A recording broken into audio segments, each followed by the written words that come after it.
കോട്ടയത്ത് ആശുപത്രി കെട്ടിടം തകർന്നു വീട് സ്ത്രീ മരിച്ച സംഭവത്തിൽ ആരോഗ്യമന്ത്രി വീണ ജോർജിന്റെ ആവശ്യപ്പെട്ട് പ്രതിഷേധം ശക്തം.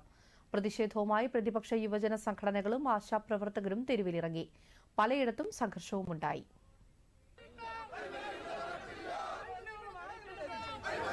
കോട്ടയത്ത് UDFന്റെ നേതൃത്വത്തിൽ മെഡിക്കൽ കോളേജ് ഉപരോധിച്ചു. മരണപ്പെട്ട ബിന്ദുവിന്റെ കുടുംബത്തോട് സർക്കാർ കാണിക്കുന്നത് നീതികേടാണെന്ന് തിരുവഞ്ചൂർ രാധാകൃഷ്ണൻ MLA പറഞ്ഞു. 10,000 കോടി രൂപ കൈവശമിരിക്കുന്ന കേരളത്തിന്റെ മുഖ്യമന്ത്രി 15 രൂപ ആ പാവപ്പെട്ടവർക്ക് കോമ്പൻസേഷൻ കൊടുക്കുന്നതിന് വേണ്ടി ഒരു പ്രഖ്യാപനം പോലും നടത്തിയില്ല. അപകടത്തെക്കുറിച്ച് ജുഡീഷ്യൽ അന്വേഷണം നടത്തണമെന്ന് KPCC പ്രസിഡന്റ് സണ്ണി ജോസഫ് ആവശ്യപ്പെട്ടു. UDF ഉപരോധത്തിൽ പങ്കെടുക്കുകയായിരുന്നു അദ്ദേഹം. ഉയർന്ന തലത്തിലുള്ള അന്വേഷണം, judicial enquiry. Why the government is afraid of an enquiry by the judicial officer? Judicial enquiry തന്നെയാണ് ഈ കാര്യങ്ങളുടെ എല്ലാ ഭാഗങ്ങളും വെളിച്ചത്ത് കൊണ്ടുവരാൻ സാധിക്കുന്ന തരത്തിലുള്ള ജുഡീഷ്യൽ എൻക്വയറി ഞങ്ങൾ ആവശ്യപ്പെടുന്നു. പത്തനംതിട്ടയിൽ മന്ത്രി വീണ ജോർജിന്റെ വസതിയിലേക്ക് ശവപ്പെട്ടിയുമായി യൂത്ത് കോൺഗ്രസ് പ്രവർത്തകർ മാർച്ച് നടത്തി. ബാരിക്കേഡ് ചാടിക്കടക്കാൻ ശ്രമിച്ച യൂത്ത് കോൺഗ്രസ് പ്രവർത്തകരെ പോലീസ് അറസ്റ്റ് ചെയ്ത് നീക്കി.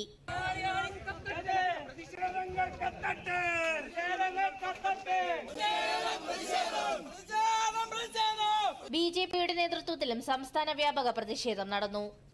മന്ത്രി രാജിവെക്കണമെന്നാവശ്യപ്പെട്ട് തിരുവനന്തപുരത്ത് മന്ത്രിയുടെ ഔദ്യോഗിക വസതിയിലേക്ക് BJP മാർച്ച് നടത്തി.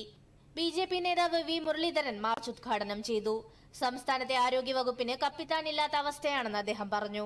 ആരോഗ്യവകുപ്പിന് കപ്പിത്താനില്ലാത്ത അവസ്ഥയാണ് മാഡം. ആരോഗ്യവകുപ്പ് എന്ന കപ്പൽ അത് പകുതി മുങ്ങിക്കഴിഞ്ഞിരിക്കുകയാണ്. കൊല്ലത്ത് യുവമോർച്ചയുടെ നേതൃത്വത്തിൽ പ്രതിഷേധം നടന്നു. ജില്ലാ ആശുപത്രി സൂപ്രണ്ടിനെ BJP പ്രവർത്തകർ ഉപരോധിച്ചു. ആശുപത്രിയിലെ വിവിധ പോരായ്മകൾ ചൂണ്ടിക്കാട്ടിയായിരുന്നു പ്രതിഷേധം. കേരളത്തിലെ ആരോഗ്യ മേഖലയ്ക്ക് കേന്ദ്രം നൽകിയ ഫണ്ടിന്റെ 30% മാത്രമേ ചിലവഴിച്ചിട്ടുള്ളൂ എന്ന് BJP നേതാവ് ശോഭ സുരേന്ദ്രൻ ആരോപിച്ചു.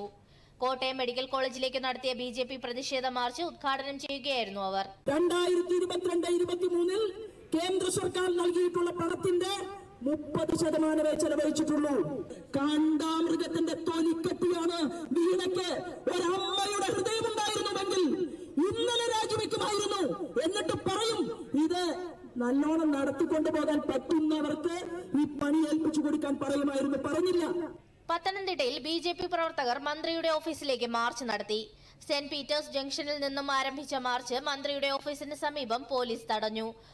തുടർന്ന് നടന്ന പ്രതിഷേധ യോഗം BJP ജില്ലാ ജനറൽ സെക്രട്ടറി K ബിനുമോൻ ഉദ്ഘാടനം ചെയ്തു.